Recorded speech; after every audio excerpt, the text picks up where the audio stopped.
untuk mengerahkan tenaganya bersedia menjadi RT lagi. Iya, Pak. Dan ini kenapa? Nggak ada bangku, saya begitu aja, Pak. Cari dong bangku. Mana? Kagak ada. Masa harus saya yang ambil? Biar aja nggak apa-apa, lantaran saya udah pegel ini, Pak. Oh, iya, terus aja tangguh. Ini saya dengar berita Pak, ya lawan saya gitu kalau saya mau gitu masih menjadi RT gitu, calon RT. Lawan saya orang banyak duit Pak.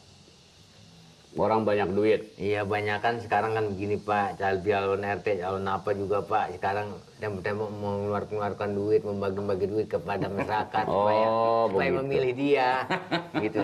Iya.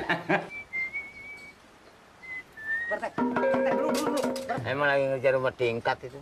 Iya, ono mah ini poster tuh lihat. Budek now, Pak Ulies. Nggak, yang plak tok tok.